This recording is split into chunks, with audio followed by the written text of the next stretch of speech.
Bentornati miei cari cultisti. Questo nuovo video vuole essere una provocazione e è riferito al primo ruolo in cui ci schiantiamo quando arriviamo nel mondo del gioco di ruolo, che è il Dungeon Master. È un ruolo che è molto complicato e vi siete mai chiesti perché ogni gioco chiami questa figura? Sarebbe più opportuno chiamarlo Game Master, e dopo vedremo il perché. Però perché questa figura è così importante e così diversa? Un mio amico, per definire il ruolo del Game Master al tavolo, ha portato un esempio. È come quando giochi a calcetto per strada e all'improvviso l'amico col pallone viene chiamato e va via. Quindi il Dungeon Master o il Game Master, che dir si voglia in questo momento, è un po' quell'amico col pallone. Poi volevo spostare la vostra attenzione su un'altra cosa e provate ad immaginare per un secondo che io vi racconti di come oltre quella porta vi sia il vostro obiettivo. Lasciate poi che vi racconti ancora di come, varcando quella soglia, raggiungerete il vostro obiettivo. E di nuovo una terza narrazione. Oltre quel portale sta ciò che state cercando, il vostro obiettivo. Sono sicuro che quando ho detto porta avete immaginato qualcosa di legno, quando ho detto soglia avete immaginato uno spazio vuoto, varcabile. Quando ho detto portale è un qualcosa che ha più un aspetto magico. Non userò mai la parola portare per descrivere l'ingresso di una taverna comune. Quindi, dato che le parole hanno un potere, anche quando la figura viene stabilita nel gioco, come viene chiamata in gioco, determina che poteri e che figura è. Quindi, spostiamo un attimino la scena su qualcosa che mi interessa un po' di più. Come vedete nella grafica, Game Master è una parola universale per definire fondamentalmente quella figura che regge il gioco. È colui che lo porta al tavolo, colui che gestisce il gruppo, il mondo, i PNG, gli eventi, si occupa di creare la storia, di tirare i dadi in segreto, di avere equità con le persone. Oggi gli è richiesto anche addirittura di essere narratore, intrattenitore, teatrante, tutte altre stronzate. Però facciamo un salto, consideriamo Game Master come parola universale. Andiamo ad arbitro. Arbitro nasce con Chainmail nel 71 e per me Chainmail, assieme a Man at Arm, la tabella del combattimento in mischia di Chainmail, e al Fantasy Supplement sono il primo vero proto RPG. Perché vi dico questo? Perché lì il Game Master era un arbitro nel senso letterale della parola.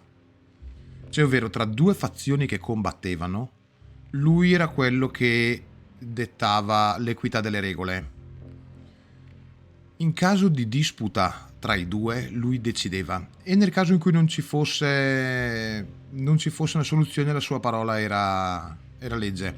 Però tendenzialmente era più un interpretare le regole che non di crearne, perché questa evoluzione l'abbiamo allo step dopo, tra il 75 e il 77, dove in scatola bianca compare per la prima volta la parola Dungeon Master affiancata a Game Master, ma è nel 77 con il Basic e l'Advanced prima edizione D&D che abbiamo il Dungeon Master come figura.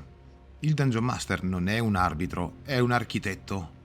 Al Dungeon Master non viene chiesto di interpretare le regole e sedare le dispute. Non è più imparziale. Perché? Perché attivamente il Dungeon Master crea le sfide, crea gli ostacoli, ergo non può essere la figura imparziale di un arbitro tra due contendenti, ma bensì le due fazioni questa volta sono lui e i giocatori, il mondo e il tavolo. Piccola curiosità, sapevate che la parola Dungeon Master è copyright di Wizard of the Coast, vero? Non potete usarla da nessun'altra parte se non vi danno il permesso loro. Quando abbiamo il Dungeon Master come figura, quindi questo architetto di storie, ci si aspetta un tipo di gioco che però a 10 anni dalla comparsa dell'arbitro e dalla sua naturale evoluzione in Dungeon Master, perché quello che succede tra il 71 e il 75 è che qualche scemo ha deciso che era più divertente fare il dio che fare l'arbitro, e il Dungeon Master è quello, il Dungeon Master crea da zero, non interpreta le regole. A parte molti di voi che prendono cose già fatte, non hanno fantasia e quindi ricadono nel l'ha già scritto per me, sono pigro, va bene? L'hanno scritto, fate quel cazzo che volete. Io gioco le mie ambientazioni perché voglio che i miei giocatori nutrano le ambientazioni, non che l'ambientazione nutra loro. Però, divergenza a parte, saltiamo di 10 anni, arriviamo al richiamo di Cthulhu nell'81 con la figura del custode. A voi custode sembra la parola di un dio? No.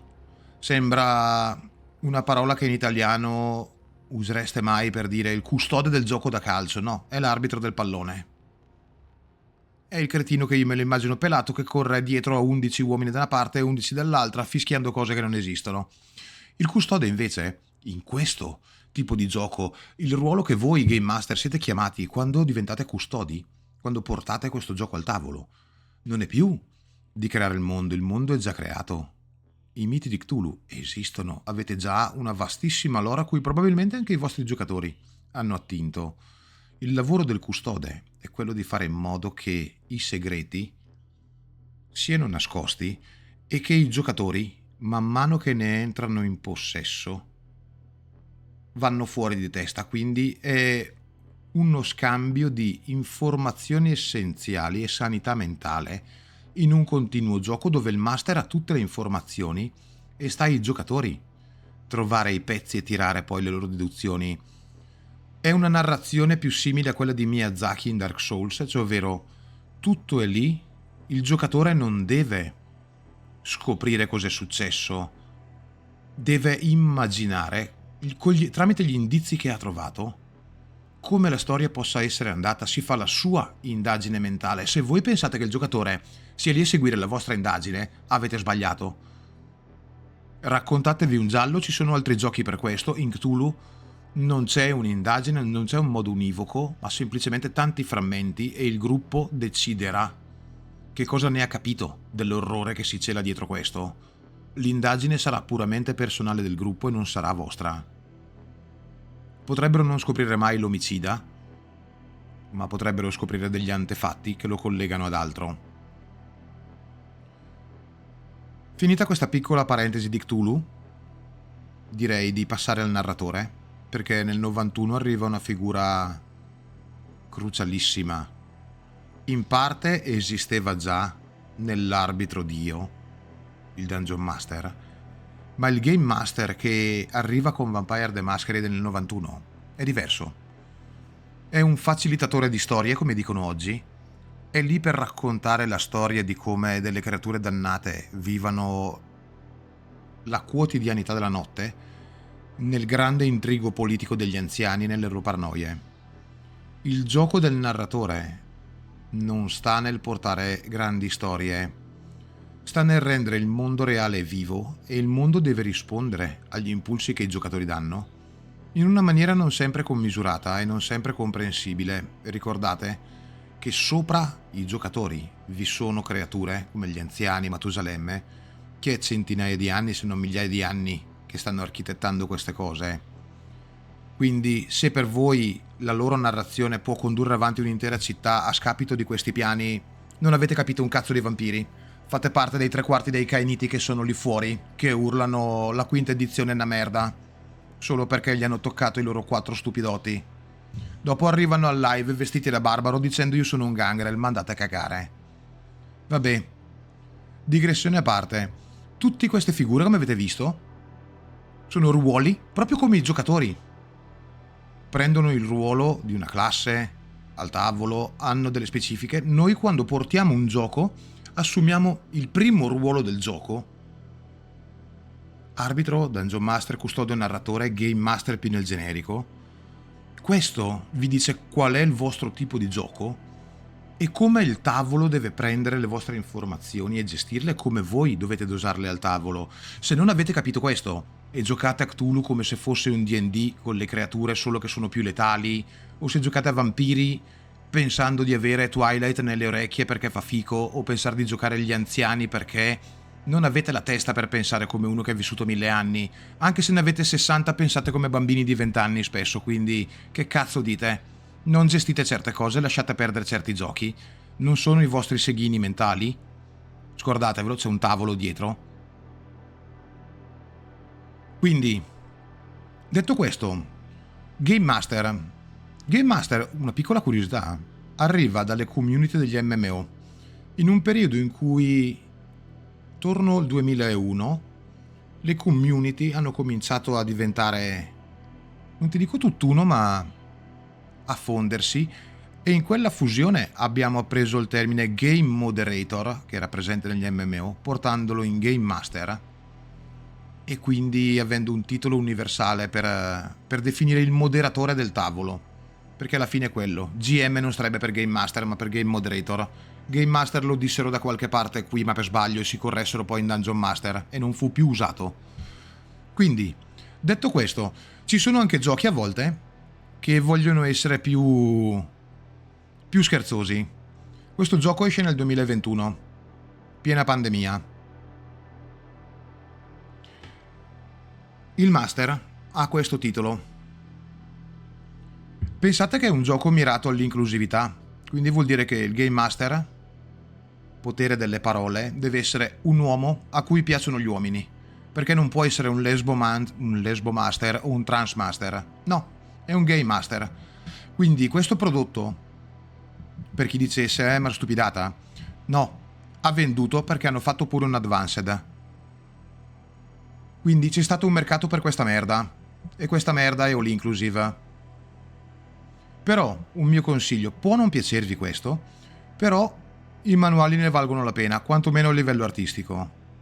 Però tornando al potere dei nomi, se io facessi un gioco anche così, stupidata così parlando, in cui voi dovete gestire una cucina infernale con clienti diabolici che arrivano al tavolo e sono tutti rompicoglioni, e io chiamassi il master Pit Master, il signore dei fuochi o del fuoco, probabilmente sarei lo chef a capo di tutta l'equipe o lo staff, non mi ricordo come si chiama in termine di ristorazione, però sarei a capo loro, quindi sarei né più né meno una figura inerente al nome che mi sono dato.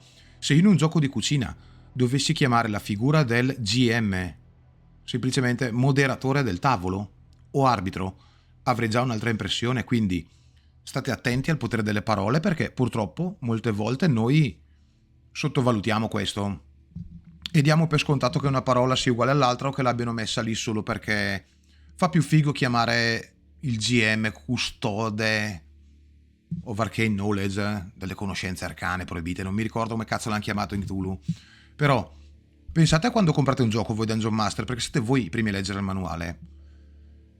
Quando nominano voi, dietro quello c'è il vostro ruolo.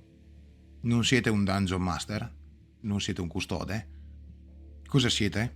Definite prima questo e poi sapete l'esperienza che porterete al tavolo.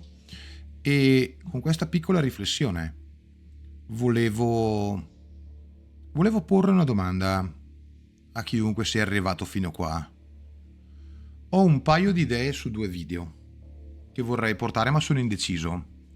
Uno è su cosa non avete imparato dagli show di Actual Play, perché ci avete capito un cazzo, li avete guardati per sbaglio, avete guardato le cose più sbagliate di quegli show. E vabbè, ne parleremo e approfondiremo questo in quel video. E poi l'altro video è, restando in tema a ciò che dicevo prima, il potere delle parole nella narrazione. Scegliere la parola giusta al momento giusto è come sparare in testa a un bersaglio inerme. Quindi, qual è il peso delle parole nella narrazione e nella lettura? Probabilmente prenderemo anche un esempio di una classe da un manuale e andremo a leggere una classe per capire come va giocata e non come la giocate voi. Perché il 99% di voi sbaglia, ha letto quello che voleva nella classe e sta giocando una sua versione della classe, che non è inerente al gioco, che non è affine, che non è ispirata, ma è tutt'altro. Quindi, Con questo vi lascio un saluto. Posso solo dire Ave Ico Saedro, moriturite salutant.